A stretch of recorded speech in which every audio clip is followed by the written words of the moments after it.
Okay, welcome everybody. This is Nanette Kennedy and friends with our weekly book discussion group. We are reading Neale Donald Walsch's book, Friendship with God, and we are on page 188 or chapter 9. And we'll start reading here in a minute. But first, Shabana is going to lead us in a brief meditation.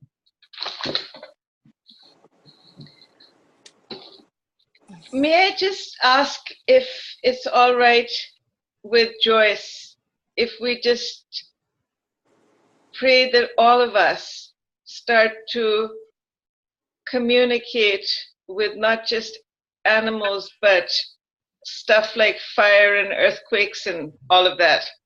Absolutely. Amen. Pardon? Amen. Yes. Oh, good, Yes, good. yes. Is it okay with everyone? Oh, for me, yeah. Okay. God of mercy and grace, there's only one of us here. And we started out with fear of wasps and flying creatures. But even the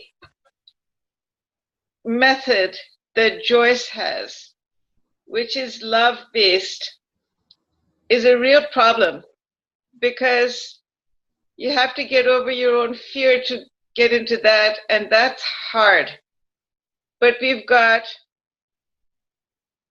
7 people here right now, and we'd like to pool our light and our heart to connect not just with Gaia, but with all the forces, the elemental forces, not just here in our universe, but everywhere.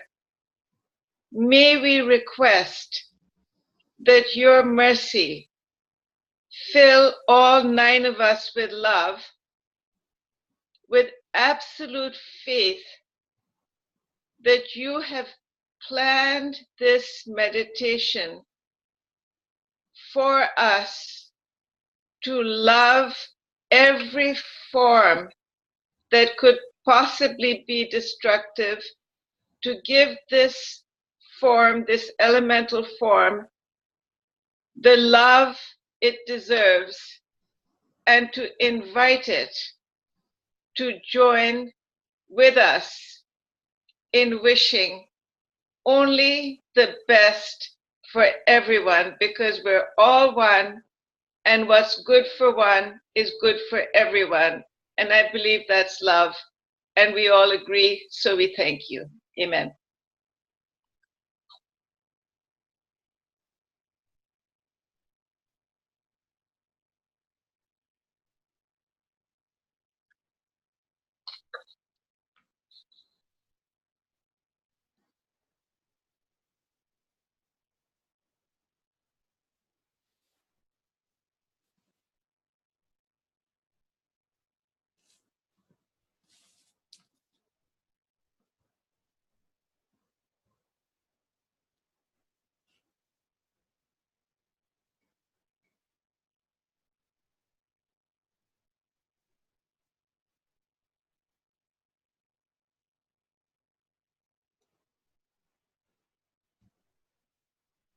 Thank you, Shabana.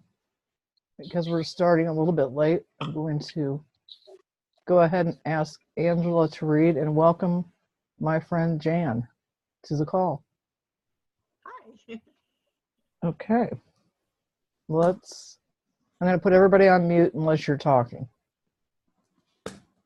So we'll read first from page 188, and it's also chapter 9 of Friendship with God. Okay. I have learned throughout my conversations with you that my relationships are sacred. They are the most important aspects of life because it is through relationships that I express and experience who I am and who I choose to be.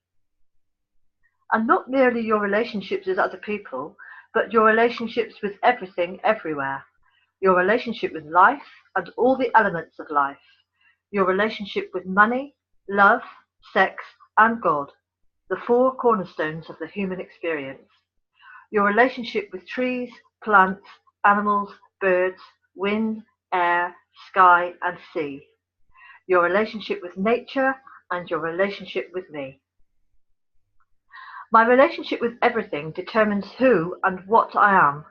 Relationship, you have told me, is holy ground, because in the absence of a relationship with something else, I cannot create, know, and experience anything I have decided about myself. Or, as you have put it, in the absence of that which I am not, that which I am is not. You have learned well, my friend. You are becoming a messenger. Yet, as I try to explain this to others, they sometimes get lost. This concept doesn't always easily translate. Try using the parable of whiteness. Yes, that helped me immediately. Imagine that you are in a white room with white walls, white floor, white ceiling, no corners. Imagine that you are suspended in this space by some invisible force. You are dangling there in midair. You cannot touch anything, you cannot hear anything, and all you see is whiteness. How long do you think that you will exist in your own experience? Not very long. I'd exist there, but I wouldn't know anything about myself. Pretty soon, I'd go out of my mind. Actually, that's exactly what you would do. You would literally leave your mind. Your mind is the part of you that is assigned the task of making sense out of all incoming data, and without any data incoming, your mind has nothing to do.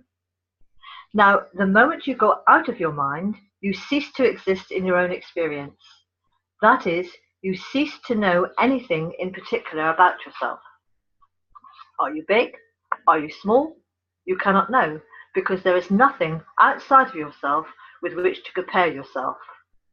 Are you good? Are you evil? You cannot know. Are you even here? You cannot know, because there is nothing over there. You cannot know anything about yourself in your own experience. You can conceptualize it all you want, but you cannot experience it. Then something happens to change all this. There appears a tiny dot on the wall. It's as if someone has come along with a fountain pen and squirted a tiny dot of ink. Nobody knows how the dot actually got there, but it doesn't matter because the dot has saved you. Now there is something else. There is you, and there is the dot on the wall. Suddenly, you can make some decisions again. You can have some experiences again. The dot is over there. That means that you must be here. The dot is smaller than you. You are bigger than it. You are starting to define yourself again in relationship to the dot on the wall. Your relationship with the dot becomes sacred because it has given you back a sense of yourself. Now a kitten appears in the room. You don't know who is doing this, who is causing all this to happen, but you are grateful because now some more decisions can be made. The kitten appears softer, but you appear smarter, at least part of the time. It is faster, you are stronger. More things begin appearing in the room, and you begin to expand your definition of self. Then it dawns on you, only in the presence of something else can you know yourself. This something else is that which you are not. Thus, in the absence of that which you are not, that which you are is not. You have remembered an enormous truth, and you vow never to forget it again. You welcome every other person, place, and thing in your life with open arms. You reject none of it because you see now that all that appears in your life is a blessing, presenting you with a greater opportunity to define who you are and to know yourself as that. But wouldn't my mind figure out what was going on if I was placed alone in that white room? Wouldn't it say, hey, I'm in a white room, that's all, relax and enjoy it? It would have at first, of course, but soon, in the absence of any more incoming data, it would not know what to think. Ultimately, the whiteness, the emptiness, the nothingness, the aloneness would get to it. Do you know one of the greatest punishments your own world has devised? Solitary confinement. Exactly. You cannot stand being alone for extended periods. In the most inhumane prisons, there is not even light in solitary. The door is closed and you are in utter darkness. Nothing to read, nothing to do, nothing else at all. Since thinking is creating, you would stop creating your reality because your mind must have data in order to create. You call your mind's creations conclusions, and when it could not come to any conclusions, you would leave it. You would go out of your mind. And yet, leaving your mind is not always bad. You do it in all your moments of great insight. Come again? You don't believe that insight comes from your mind, do you? Well, I've always thought that's been the problem, right there. You've always thought. Try not thinking once in a while. Try simply being. It is when you just be with a problem, rather than keep thinking about it, that the greatest insight comes. That's because thinking is a creative process, and being is a state of awareness. I don't quite understand. Help me understand. I thought not being able to think was the problem. The guy in the white room goes crazy. I didn't say he goes crazy. You said that. I said he leaves his mind. He stops creating his reality because he has no data. Now, if he stopped creating his reality for an extended period, that would be one thing. But what if he did this for only a moment, for a brief period? Would such a time out help him or hurt him? That's an interesting question. Thought, word, and deed are the three levels of creation, yes? Yes. When you are thinking, you are creating. Every thought is a creation. Yes. So when you are thinking about a problem, you are seeking to create a solution. Exactly. What's wrong with that? You can either seek to create a solution, or you can simply become aware of the solution that has already been created. Once more, for those of us who are slow, could you give me that once more? None of you is slow, but some of you are using a very slow method of creation. You are trying to create by thinking. This can be done as we have shown, but now I'm telling you something new. Thinking is the slowest method of creation. Remember, your mind must have data to create. Your being needs no data at all. That is because data is the illusion. It is what you are making up rather than what is. Seek to create from what is rather from the illusion. Create from a state of being rather than from a state of mind.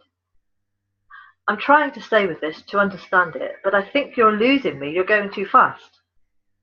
You cannot find the answer, any answer, rapidly by thinking about it.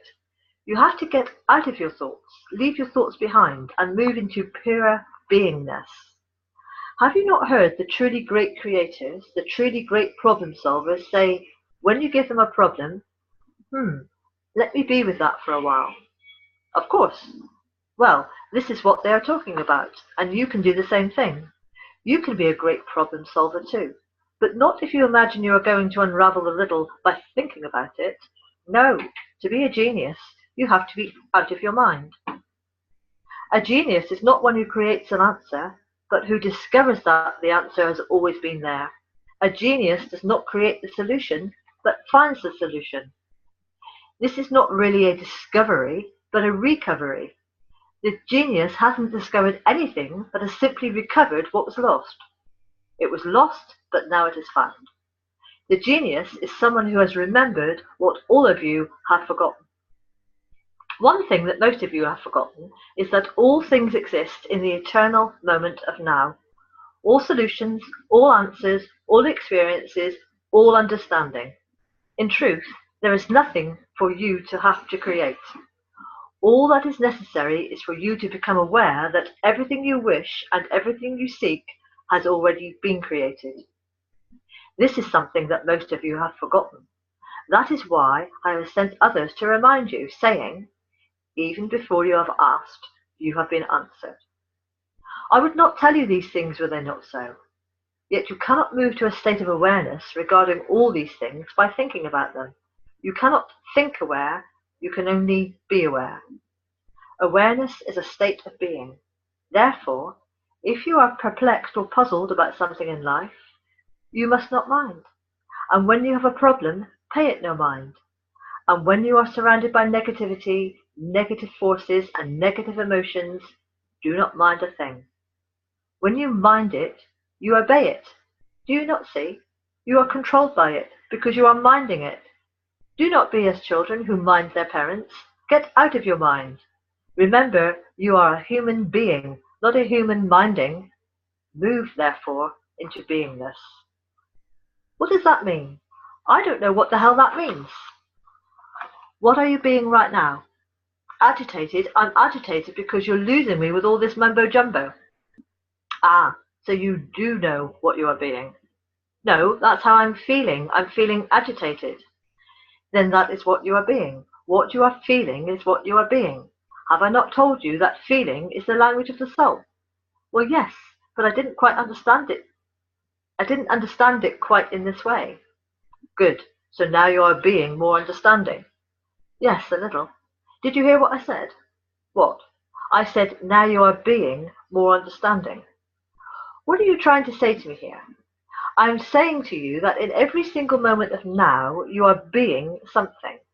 And what you are feeling tells you exactly what you are being. Your feelings never lie. They do not know how to. They tell you exactly what you are being in any moment.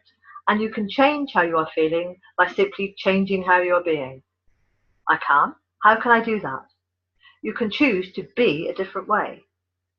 That doesn't seem possible. The way I feel is the way I feel. I can't control that.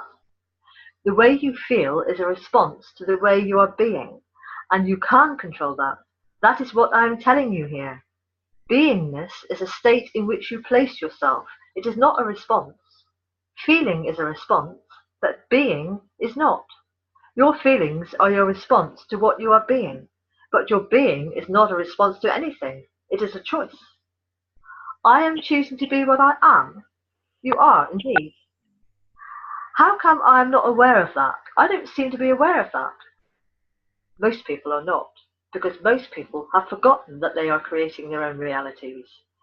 But because you have forgotten you are doing it, does not mean you are not doing it. It means that you simply do not know what you are doing. Father, forgive them, for they know not what they do. Exactly. Yet, if I don't know what I'm doing, how can I do anything different? Now you do know what you are doing. That has been the purpose of this whole dialogue. I have come here to wake you up. You are awake now. You are aware. Awareness is a state of being. You are being aware. From this state of awareness, you can choose any other beingness. You can choose to be wise or wonderful. You can choose to be compassionate and understanding. You can choose to be patient and forgiving. Can't I simply choose to be happy? Yes. How? How do I do that? Don't do it, simply be it. Do not try to do happy, simply choose to be happy, and everything you do will spring from that. It will be given birth by that. What you are being gives birth to what you are doing. Always remember that. But how can I choose to be happy? Isn't happiness something that happens? I mean, isn't it something that I just am because of something that is happening or going to happen? No. It is something that you choose to be because of what is happening or going to happen. You are choosing to be happy. Haven't you ever seen two people reacting entirely differently to the same outer set of circumstances? Of course, but that's because the circumstances meant something different to each one of them. You determine what something means. You give it its meaning. Until you decide what something means, it has no meaning at all. Remember that. Nothing means anything at all. Out of your state of beingness will meaning spring. It is you who are choosing, in any moment, to be happy, or choosing to be sad, or choosing to be angry, or mollified, or forgiven, or enlightened, or whatever.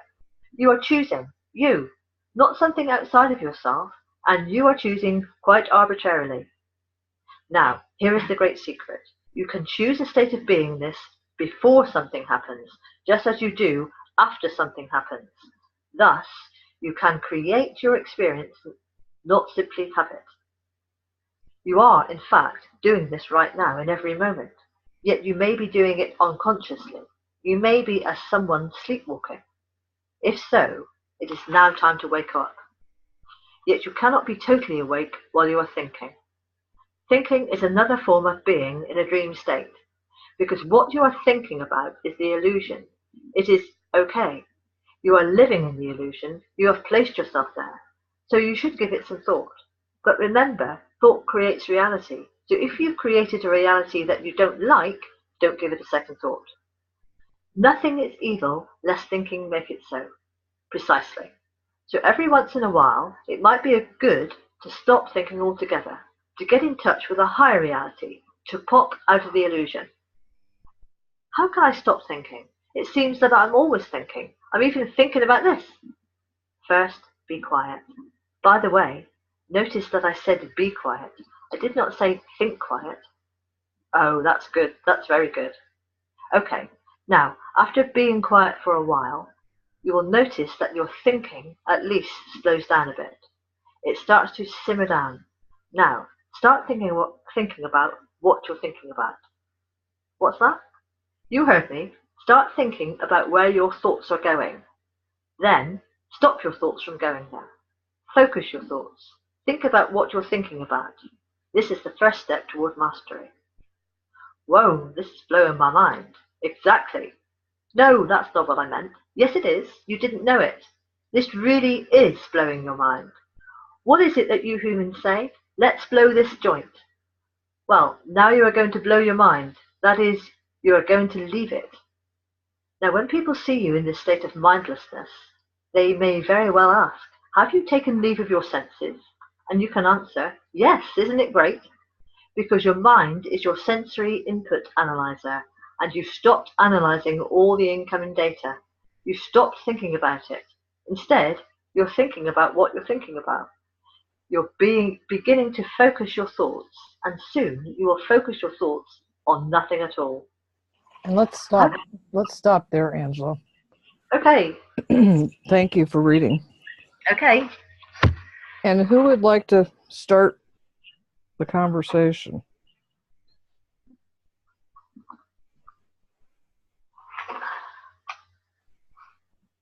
Well, I actually mentioned this, a half an hour previous to us starting here this evening, because I was just watering my friend's garden, the grass, the new turf has been laid, and my friend said to me, are you happy doing what you're doing?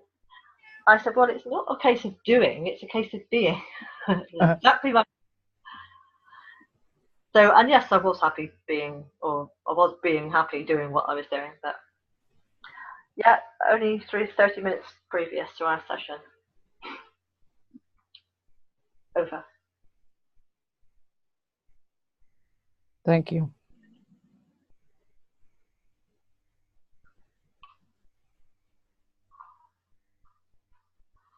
I've got a question. Okay. I was in meditation this morning, and suddenly, I was focusing on absolutely nothing, like with great determination. And then suddenly I felt this deep joy. Now, where did that come from? I would say by being out of your mind in the way they're speaking about here. And for me, daydreaming is kind of that for me. You know, if I'm just outside being, whether I'm feeding them my birds or whatever I'm doing, that daydreaming state kind of washes away all that extra chatter. Who'd like to add to that or subtract? Or what would you think, Shabana? If I knew, I wouldn't be asking.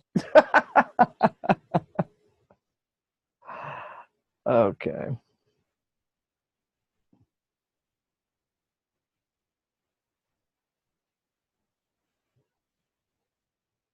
Okay, is that better?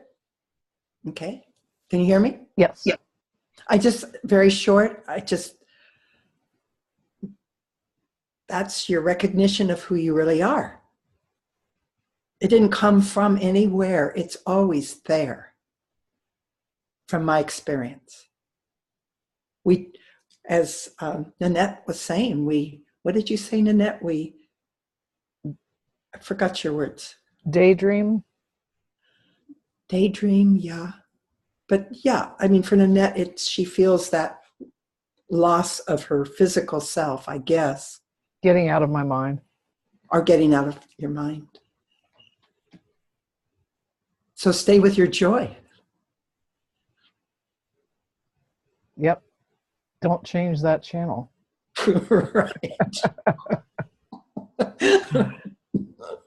Keep it Well, locked. I flipped to it by mistake.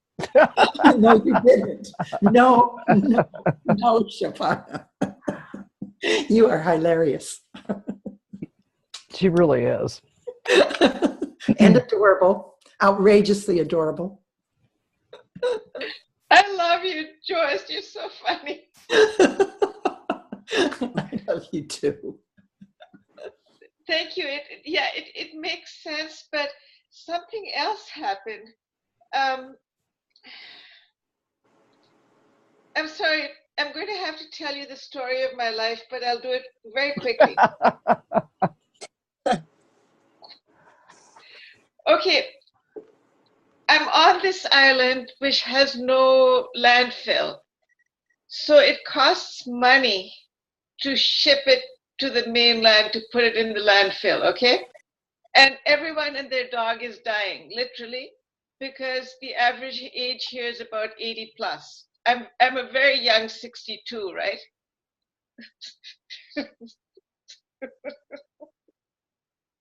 So anyway, what happened is that I went to one of 6,000 garage sales here because the estate sales, there's volunteers all sorting it out and you can buy everything. So I show up there because everything in this cabin is falling. I'm in a cottage now and whatever. So a woman shows up and she wants to buy something. There's a box of it. And she's crying because she hasn't got the money. And the lady who's volunteering to charge the money says, nope, I can't give it to you.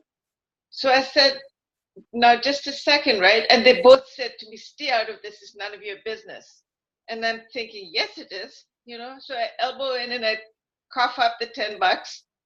And they're both mad at me, but she runs off with it, The lady that I bought it for takes off. And then she comes back and she says, I'm going to pray for you. So I said, thank you. That always helps for us diabetics, right? So, so then I'm thinking about it because I had the other, our currency in Canada is, $20 bills. That's all you get out of a machine. So I'd managed to get two $10 bills. So I gave her the other $10. And doesn't she start bawling, And so now she wants to meet me today to pray for me or on me or something. And everyone's saying, don't bring her here. Go meet her in a park somewhere, right? Like they're full of wisdom and love. So I'm off to see her. And I'm thinking, how am I going to get my food cooked before I get there, right? Because I have to cook and eat and meet her. And I'm not about to miss anything. I'm just, OCD that way. So I fly into the kitchen And I start doing everything exactly in the opposite order that I normally do it. And don't I have my vegetarian soup ready ahead of time? You know, my logic is what went out the window, and the soup is ready and it's going in the fridge, and I'm out of here. You know, it beats me that the way I normally chop and cut the vegetables and everything, I did it in the opposite way and I was done faster.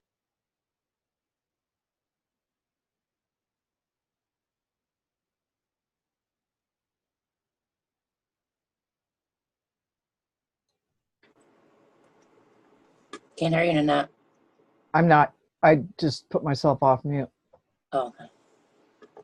They were talking. I was just going to add that when you have those serendipitous moments, you went to an estate sale, you know, probably with the idea that you're going to buy some things for your home, and you discover something else accidentally that turns out to be good. I mean, you did something very kind for someone. And any of us who've given away money or things to people that may need them, they may not need them, it is like fueling our systems with really great energy to spread the oneness and spread the kindness. And it doesn't have to be, you know, $100 bill. I mean, I've bought coffee for people behind me at Starbucks or a sandwich from a sandwich place, whatever. And it is so exhilarating to do that for somebody that you don't even know. Yep. So that's where I get from your story there of your life.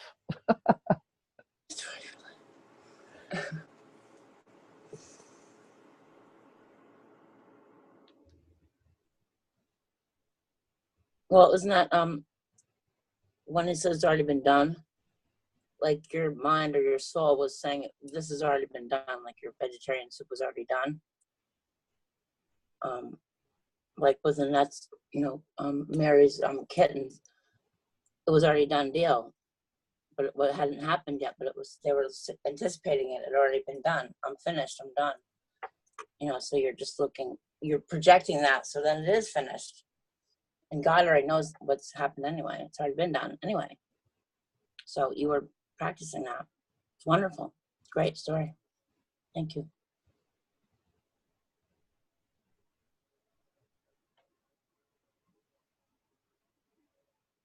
I noticed in the chapter when, and I haven't read any of this, I only read in book group. I only open it on Sunday when we meet. So I didn't reread this or anything, but I posted, was it yesterday or the day before? I said, I'm only giving myself one title today, and that's Kirsten Emily Palmer. And that's the only thing I'm giving myself. And then I said, but I commented, but I could spend the rest of the day telling you what I'm, because I could tell you to spend the rest of the day what I'm not. Print size not. And then he talked about that today. And then I didn't know that because I didn't read it. Over.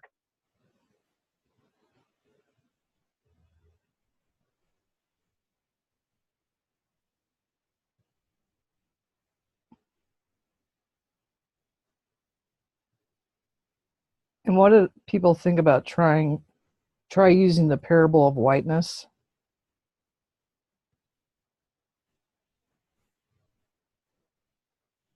Where it says, imagine that you're in a white room with white walls, white floors, white ceiling, no corners. Imagine that you're suspended in this space by some invisible force. You are dangling there in midair. You cannot touch anything, you cannot hear anything, and all you see is whiteness. How long do you think you will exist in your own experience? Now that is so racist.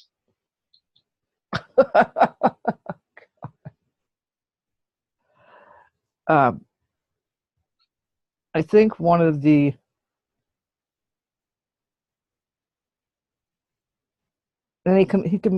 God compares it to a prison, where there's no light and there's no books and there's no anything. And how, when Neil says, pretty soon I'd go out of my mind, and then God says, actually, that's exactly what you would do. You would literally leave your mind. Because your mind is that part of you that is assigned to task of making sense out of all incoming data. And without any data incoming, your mind has nothing to do.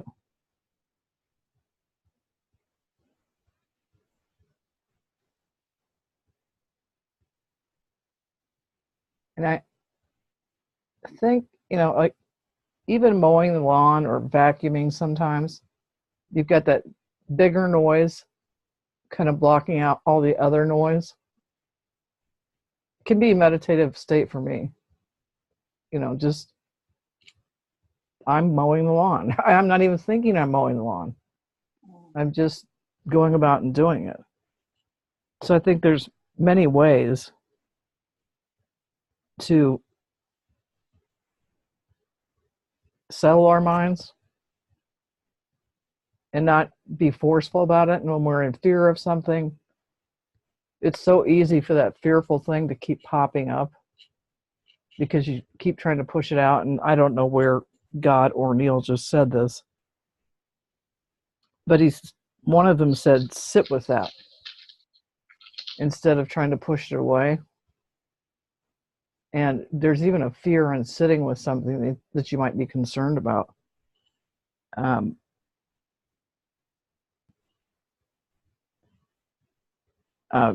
In the absence of that which you are not, that which you are not is not.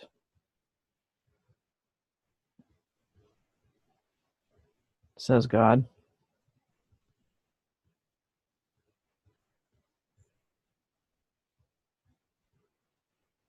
I took that to a whole new level today. Sure. I'm famous, like for anyone who shows up here, anywhere that I live, for being the queen of clutter. Like you just don't see my kitchen counters. Well, you might see them, but not for long. I take care of that. So today I was sitting on the sofa and there's books and papers and, money and everything everywhere. So that must be my relationship with myself. So I said, okay, good. I welcome the clutter. I love it. I embrace it because in the absence of who I'm not, that which I am is, right? Or something like that.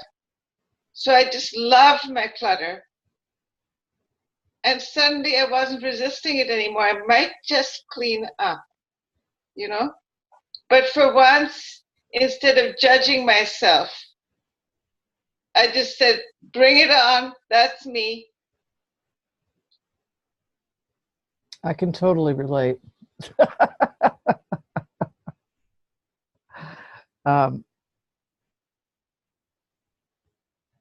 No, was it in the absence of that which you are not? No, what is it? In the absence of that which is not. Oh, I've forgotten it already now. So I was just trying to work that out with you, the clutter, Shabana's clutter. So in the absence of that clutter, you wouldn't be who you are, Shabana, if that clutter wasn't there. Thank you for flattering me. I would suggest you're a hoarder. That's me at the garage sales.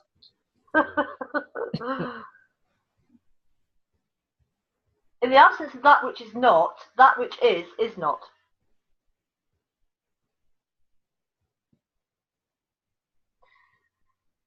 I think that's what it is. It's in the absence of that which you are not, that which you are is not. And I have to admit, that's kind of a hard thing to wrap your head around. Yeah. I was wondering if any of you had clarity because for me, I believe I don't believe, my experience has been that essence, spirit of who we are is compassion. Is that true? I mean, is that just my little thing, or you feel that way, but this doesn't relate to that? I would just wonder where you are with realizing your true self of compassion and letting that self that builds a structure, the false structure of yourself. You have to always let that go, unless you have grace and it's just taken away from you. That's very, yeah, you always cut to the core of the whole thing. Yeah. The only reason that, I mean, nobody hates me because of my clutter except moi. You know, I'm the only one who's, I mean, people make jokes about it, you know, but it doesn't seem to bother them. And I pretend to laugh at the jokes, but I'm always beating myself up on the, you know, like it's never bothered anyone. And of course, when I had parties, my kids would walk around with cartons and we'd dump everything in and throw it out. I know that one. So they were in on the joke, like they didn't care. And people who came in would say, "Oh, what a lovely home," and the kids would say, "We work at it." They had a sense of humor because we all knew where the stuff was. You know, just outside one of the doors or inside one of the bedrooms. You know? So whatever it is, when Joyce says that it boils down to, do you love yourself? Well, heck no. I thought I had to have a better homes and garden house all the time. I mean, it looked all right once they came here, but it was back to normal right after they left, right? But now I'm understanding that it was just the love that I need to feel for myself. So in my own, you know, whatever way, I'm not going to say a negative word. In my own loving way, I loved my clutter. And God knows, like someone just said, I might be lifted out of it. Like it's my lack of kindness and love for myself that I need to change. And today I did do it. So thank you, Joyce. You said it better than I did. I didn't know I said that till you said it. No, I agree. I do think that's what you were saying, because going back to this house cleaning, cluttering metaphor, if I know that one of my kids' friends are coming over and my living room is not quite tidied up, I just pull the vacuum cleaner out to the middle of the room and leave it standing there. And I tell them, I'm so sorry, I was just getting ready to vacuum. You know, because there's only so many hours in the day. And believe me, That's a good one, Annette. yeah, the other one I like is, I have this desk that I'm sitting at that I can stand up. And the other day I was on the phone. You can see the ceiling fan behind me. Yep. Mm-hmm. I was on the phone with Barbara Marx Hubbard's sister, Patricia Ellsworth. And we were talking about a project. And I looked up and all of a sudden I went, oh my gosh. And I sat down because there was this huge dust bunny hanging from the fan. And Patricia noticed that I made this sudden movement. She goes, are you okay? I said, yes. I said, but I'm thinking you probably thought I had a boom microphone when it was this just giant piece of fuzz. I was like, oh my God, I must be better about this. Oh my God. Or, have my little duster in my hand going, oh, you guys caught me just as I was about to do my fan blades. But I think humor toward ourselves is part of how we can get back to this compassion that Joyce is talking about, and saying, Yes. you know what? I'm sitting here laughing at Shabana's story about the boxes, and which made me think of me pulling my vacuum cleaner out, looking like I had the intention of using it. And if we can do these things in such a way where we can laugh at ourselves, I think we can bring back the compassion for ourselves, because I'm sure every one of us on this call probably has far more compassion for everybody else around them than they do for themselves. I'm not saying we don't have any, but Right. some of the things that I do, I wouldn't want somebody else to do to themselves. And anyway, Joyce, I think you brought up a very good thing about compassion, and that kind of takes us back to last week when we were talking about most people have the compassion to put their brakes on and not run over a goose and their goslings. They have enough compassion where they see a child falls in a swimming pool, they don't run the other direction. Their instinct is to be compassionate.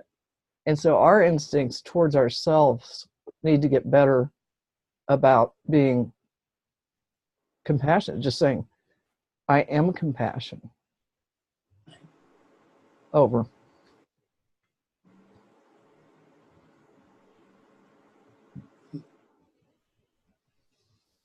That was beautiful, Nanette. Well, thank you. I'm very, very touched by what you've said. Thank you. You're welcome. I was just going to say, Shabana, you said that at the beginning of our session that you had this overwhelming sense of joy. And that basically is the essence of, that is your love and compassion for yourself. That is the essence of who we are, because we are love, and joy, compassion, truth are all aspects of love. But your feeling of joy is your compassion for yourself, surely. That's why I didn't recognize it.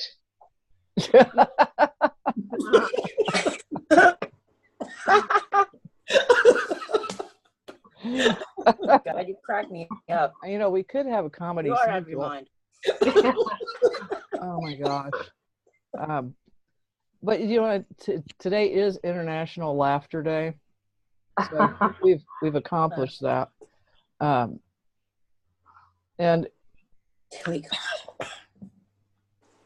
I would just suggest that as we go through our week this next week, if you start to feel like am I the only person that puts the dishes away in this house, or am I or can anybody else feed the dogs? Can anybody? I'm just going to start making jokes out of it. Like, for example, how would you do it? I would do things like, I would be sarcastically funny. I would say something like, don't worry about me here in the kitchen. That's it. My mother used to do that. Yeah. That's a good one. Yeah. Don't mind watching me do the vacuuming. Yep. And my kids know that I'm sarcastic, and I've passed that on to them. In some ways it's good, some ways it's not. But I think I'm going to take those moments where I feel like complaining, either in my head or out loud, and I'm going to turn it into humor. Yeah. Think about how many comedians we've all heard in our lifetimes that take what seems like the stupid things in life and makes it something funny. There's a YouTube video out there where a mom videotaped herself showing her children how to put the dishes away out of the dishwasher. Oh, I've seen that one. It's hilarious, and so I'm going to start thinking in more creative ways. And I think maybe I'll create a little video of my kitchen sink in the morning when I'm not the one that filled it. And the dishwasher is empty of dirty dishes. And just kind of make a joke, like, open the dishwasher and say, "This, my friends, is a dishwasher." um, and if I'm making light of it, and then like Shabana said, she felt joy, I will feel more joy if I know I'm creating a basis of laughter. Yep. Over. I think Well, the what laughter. I'm saying- Sorry, go on, Okay. Angela. No, Sarah, you go, please. I was only going to say the laughter is so important, because especially laughing at ourselves, because thinking, going back to the white room and the black dot, if we see a neighbour and the neighbour's got masses and masses of clutter, and it's maybe a bit more clutter than us, then we kind of feel good, and then this is how we define ourselves. Well, I'm okay because she's more cluttered than I am, and then we can laugh at ourselves. Oh my God. But is there a quote called "Misery loves company"? Yeah. And I think it does to a degree. It's like, oh, you do not do that. I do that. Right. So if we can find a little, connection with somebody, no matter how simple it is, that should take us back to reminding that we're all interconnected. Mhm. And we're all one. We're not identical, but we're all connected, and that's how we're going to get to where we want to get going. So we can be that right now, and not always having it be like a carrot dangling out in front of our face. Let's go out and lose our minds. Yeah, everybody go out and lose your minds. Don't do it behind the wheel of a car. It's the end of the hour, and we will pick up where we left off this week. And Jan, it was good to have you here today, and I hope you got some laughter out of that. And Joyce and Sarah and Angela, Shabana, and Kirsten. Okay, I love you all. Bye-bye. Next week. Bye-bye. Love Bye. you. Thank you. Love you. Thank you, and hugs to everyone. Laugh this week. That's right. Laugh, laugh, laugh. Laugh out loud.